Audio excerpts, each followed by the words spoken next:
বাংলাদেশ দেখিয়ে দিয়েছে। বাংলাদেশ অস্ট্রেলিয়া দ্বিতীয় টেস্টের আগে যে হেক্টিক জার্নি নিয়ে আলোচনা হয়েছিল গতকাল, এবং বাংলাদেশের যে সংবাদ মাধ্যম গুলো আলটিমেটলি কাভার করছিল এই সিরিজটা, সবাই আসলে পুরো ব্যাপারে এতটাই বিস্মিত হয়েছিল যেটা আসলে বলার অপেক্ষা রাখে না। But end of the day Bangladesh দেখিয়ে দিয়েছে। আমি শুরুতে যে কথাটা বলছিলাম, বাংলাদেশ আজকে সকাল সকাল মানে অস্ট্রেলিয়া টাইম সকাল সকাল, যেখানটায় বাংলাদেশের সাথে টাইমের গ্যাপ হচ্ছে 4 আওয়ার্স, মানে বাংলাদেশে যদি এখন বাজে দুপুর 1টা, ওখানটায় বাজবে হচ্ছে একটার সাথে যদি আপনি 4 ঘন্টা প্লাস করেন তাহলে বিকাল 5টা। অনুশীলনে নেমেছে। অনুশীলনে নামা বাংলাদেশ দল চনমনে, অনুশীলনে নামার পর বাংলাদেশ দলের আলোচনা, কথাবার্তা, বডি ল্যাঙ্গুয়েজে একটা ব্যাপার মোটামুটি প্রুফ, পরিষ্কার হয়ে গেছে।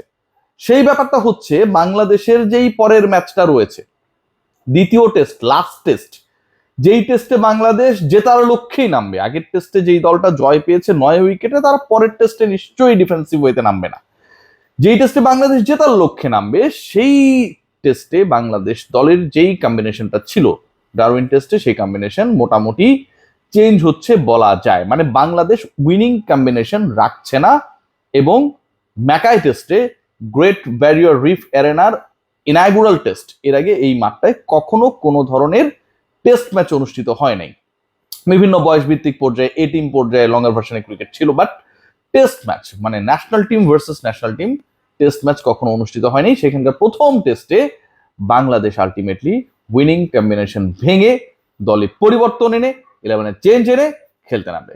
এখন এই পরিবর্তনের জায়গায় আসলে কে ঢুকছেন কে বের হচ্ছেন, মানে আপনি চেঞ্জ করতে গেলে নিশ্চয়ই একটা ইনক্লুশন এন্ড এক্সক্লুশনের হিসাব নিকাশ আসবে। এখন পর্যন্ত যা জানা যাচ্ছে, এখন পর্যন্ত বক্তব্য, বডি ল্যাঙ্গুয়েজ যেটা বলছিলাম, তাতে একজনের পরের টেস্টে খেলার সম্ভাবনা প্রবল। এবং এই যে প্রবল সম্ভাবনা, তার পেছনে যথেষ্ট কারণ রয়েছে। 1 নাম্বার কারণ যেটা, সেটা হচ্ছে যে বলাই হচ্ছে, এখনো বলা হচ্ছে, অস্ট্রেলিয়ান গণমাধ্যম থেকে শুরু করে তাদের দলের ক্রিকেটার সবাই বলছেন যে এটা হচ্ছে অনেকটা photocopy of the wicket of Gabba. ব্রিসবেনের যে গ্যাবার উইকেট, যেখানটায় অনেক পেস সহায়ক উইকেট ক্রিয়েট করা হয়, গ্রাস থাকে, বল ক্যারি করে, এইরকম উইকেট ওই ব্রিসবেন, যেখানটায় কুইন্সল্যান্ডের মধ্যে অবস্থিত, গ্রেট ব্যারিয়ার রিভ অ্যারেনাতেও তাদের ইনাগুরাল টেস্টে ক্রিয়েট করা হবে, কিউরেটর সেম। এখন এই টাইপের উইকেট যদি ক্রিয়েট করা হয়, বা এই টাইপের উইকেটকে যদি প্রেফার করা হয় ফর দ্য নেক্সট টেস্ট, তাহলে এই টাইপের উইকেটে আলটিমেটলি ফেভার পাবে পেসাররা। কারণ বাংলাদেশ দলের পেস লাইন আপ যদি আমরা দেখি, 3জন পেসার খেলবে না 4জন পেসার খেলবে, এটা একটা ডিফারেন্ট ডিসকাশন। বাংলাদেশ দলের পেস লাইন আপ যদি আমরা দেখি, লাস্ট টেস্টে তাসকিন খেলেছিলেন, এবাদত খেলেছিলেন, হাসান মাহমুদ খেলেছিলেন, এবং এই ট্রায়ও প্রথম ইনিংসে অস্ট্রেলিয়া 10 উইকেটে 10টায় নিয়েছিলেন, যার হাসান নিয়েছিলেন 6টা, দুটা দুটা করে ইবাদত আর তাসকিন। সিমিলারিটির জায়গাটা কোথায়? সিমিলারিটির জায়গা যেটা, সেটা হচ্ছে যে সবাই হচ্ছে ডান হাতি পেসার, সবাই ডানহাতি পেসার। বাংলাদেশের 3জন পেসারই ছিল, কোনো ভ্যারিয়েশনের জায়গা ছিল না। ভ্যারিয়েশন বাংলাদেশ আনতে পারে নাই, কারণ মুস্তাফিজ টেস্ট খেলে না, শরীফুল এনজোর্ড। এখন বাংলাদেশ পরের ম্যাচটায়, যেই ম্যাচে অস্ট্রেলিয়াকে হারাতে পারলে, মানে অনেকে আমরা বলছি না যে টেস্ট ক্রিকেটে বাংলাদেশের সর্বোচ্চ অর্জন, ওভারঅল ক্রিকেটে বাংলাদেশের সর্বোচ্চ অর্জন ডারউইন টেস্টে উইনের পরে হয়ে গেছে। বাংলাদেশ যদি পরের টেস্টে ইভেন ড্রও করে বা জিতে যায়, তাহলে আপনি চিন্তা করতে পারেন যে সেটা কত বড় অর্জন হবে। এখন ওই জায়গায় বাংলাদেশ দলে শরীফুলের ইনক্লুশন, যেহেতু তিনি বাঁহাতি পেসার, একটা ভেরিয়েশন ক্রিয়েট করা হবে পেস ডিপার্টমেন্টে, আলটিমেট ডমিনেট করবেই হচ্ছে পেসাররা, মোটামুটি নিশ্চিত। শরীফুল কি বলছেন আজকে সকালবেলা, তিনি কথা বলেছেন, কেন বলছেন, বাংলাদেশ দলের বডি ল্যাঙ্গুয়েজে, বক্তব্যে, ইন্টারভিউজ গুলো মোটামুটি ইন্ডিকেট করছে দ্যাট পরের টেস্টে একটা চেঞ্জেস আসার সম্ভাবনা রয়েছে। শরীফুল যেটা বলছেন, আমি সবসময় প্রস্তুত, দেখা যাক, যদি রিজিকে থাকে ইনশাল্লাহ ম্যাচে তিনি খেলবেন। ম্যাচে খেলার ব্যাপারে Shoriful very much optimistic. Aggressive bowler আপনি নিশ্চয়ই চাইবেন, তাসকিন অ্যাগ্রেসিভ, হাসান মাহমুদ অতটা অ্যাগ্রেসিভ না, অ্যাগ্রেসিভ বলতে বডি ল্যাঙ্গুয়েজের ক্ষেত্রে যদি বলি, এবাদত হোসেন আবার অ্যাগ্রেসিভ। এখন এই জায়গায় খুব ইন্টারেস্টিং একটা পার্ট, শরীফুল এদের সবার থেকে ডাবল এগ্রেসিভ। খেয়াল করে দেখবেন, আন্ডার 19 ওয়ার্ল্ড কাপ যখন চ্যাম্পিয়ন হয়, ভারতীয় ব্যাটারদেরকে শরীফুল যেভাবে ধমকেছিলেন during his spell of bowling, অবিশ্বাস্য ছিল। মুখে এই যে চুপ করে থাকার যে, মনে করেন যে এটা এখনো রিকল করা যায়, the way he actually did his role.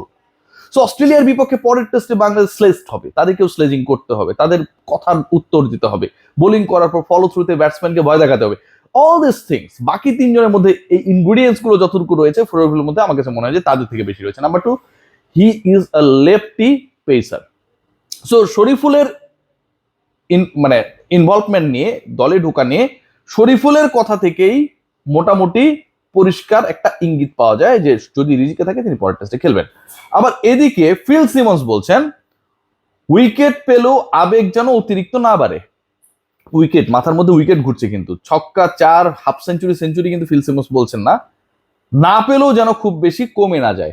এবং সেটার এক্সিকিউশন বাংলাদেশ দল আলটিমেটলি করেছে। ডারউইন টেস্টের যখন উইনিং মোমেন্ট আপনি যদি খেয়াল করে দেখেন, ম্যাচ জেতার পরে দলের ক্রিকেটাররা মানে আপনি অস্ট্রেলিয়াকে ভাই অস্ট্রেলিয়ার মাটিতে হারাচ্ছেন, তাও 9 উইকেট, আরেকটু হইলে ইনিংস ব্যবধানে হারাই দিত। বডি ল্যাঙ্গুয়েজ দেখেছিলেন অ্যাজ ইফ যে এটা আমরা করতেই এসেছি এবং এটা আমরা করার যোগ্যতম দল। লাফা ঝাপা, চিৎকার, উল্লাস করা, মানে দৌড়ে মাঠের মধ্যে প্রবেশ করা অথবা মাঠ থেকে দৌড়ে মাঠের বাইরে চলে আসা, নাথিং, কোনো কিছু হয় নাই, কিচ্ছু না। ক্রিস্টিয়ানো রোনালদো আপনাদের খেয়াল করে দেখবেন জর্ডানের বিপক্ষে না কোন দলের বিপক্ষে গোল করে, আজারবাইজান না কি যেন, যেভাবে আই এম ব্যাক করেছিল, বাংলাদেশ অস্ট্রেলিয়াকে হারানোর পর কিন্তু এরকম কোনো কিছু করে নাই। যেটা করা জায়েজ ছিল, কাইন্ড অফ ভ্যালিড ছিল, করে নাই। আবার অ্যালেন ডোনাল্ড, তার সম্পর্কে শরীফুল বলছেন যে পার্সোনালি SMS দেয় সবাইকে, মানে কথা হচ্ছে ডোনাল্ড কিন্তু ইনভলভ হয়ে গেছে। সাউথ আফ্রিকান ডোনাল্ড অস্ট্রেলিয়াকে যেন হোয়াইট ওয়াশ করা যায় সেই জায়গায়, সেই মিশনে বাংলাদেশ ক্রিকেট বোর্ডের চুক্তিতে না থেকেও তিনি ইনভলভ। আমাকে দিয়েছে বেস্ট অফ লাক, ইনজুরি থেকে ফিরেছ, পরের ম্যাচ খেলবা, শুভকামনা তোমার জন্য। ডোনাল্ডো জানে, ডোনাল্ডো এক্সপেক্ট করছে দ্যাট দ্য সেকেন্ড ম্যাচ, পরের ম্যাচটায় শরীফুল খেলবেন। এটাও কিন্তু একটা বড় মেসেজ। সো আমরা যদি লং স্টোরি শর্ট করি, যে ব্যাপারটা দাঁড়াচ্ছে বাংলাদেশের উইনিং কম্বিনেশন মোটামুটি ভাঙছে। উইনিং কম্বিনেশনের চেঞ্জটা এখন পর্যন্ত যেখানটাই হোক না কেন, আপনি ব্যাটার কমাবেন, স্পিনার কমাবেন, অন্য পেসারকে রিপ্লেস করবেন, হোয়াট এভার, এই নিয়ে ডিসকাশন হবে পরবর্তীতে। বাট শরীফুল ইসলাম যে 11-এ থাকছেন পরের টেস্টে অ্যাগ্রেসিভ বোলিং এর জন্য, অন্যদের ওয়ার্কলোড কমানোর জন্য অথবা ভ্যারিয়েশন ক্রিয়েট করার জন্য, বাকি সবাই ডানহাতি ছিলেন লাস্ট টেস্টে, এটা মোটামুটি ডান। অ্যালেন ডোনাল্ডো সেটা বলছেন, শরীফুলও সেটা বলছেন। And the third point is that Bangladesh ultimately সকল ধরনের এই যে কাহিনীগুলো ঘটেছে, বাংলাদেশ দল 14 ঘন্টা জার্নি করেছে, লাগেজ মিসিং ছিল, এয়ারপোর্টে বৈশা ছিল কতক্ষণ, শেষ পর্যন্ত লাগেজ না পেয়ে নিজেরা নিজেদের পথ ধরেছে, কত কিছু হয়েছে না আজকে। এই যে এত ঘটনাগুলো ঘটার পরেও দলটা মেন্টালি দুমড়ে মুচড়ে যায়নি, কারণ তারা জানে টিল নাও, এখন পর্যন্ত এই সিরিজে দে আর দি বেস্ট। মুশফিকদের বডি ল্যাঙ্গুয়েজ, শরীফুলদের কথাবার্তা, ফিল সিমন্সের বক্তব্য সবকিছু ইন্ডিকেট করে that Bangladesh is very much set to challenge Australia in the upcoming test in Mackay, Great Barrier Reef Arena. I am very optimistic Bangladesh দারুণ খেলবে পরের টেস্টটা। তো সবাই ভালো থাকবেন, টেক গ্রেট কেয়ার।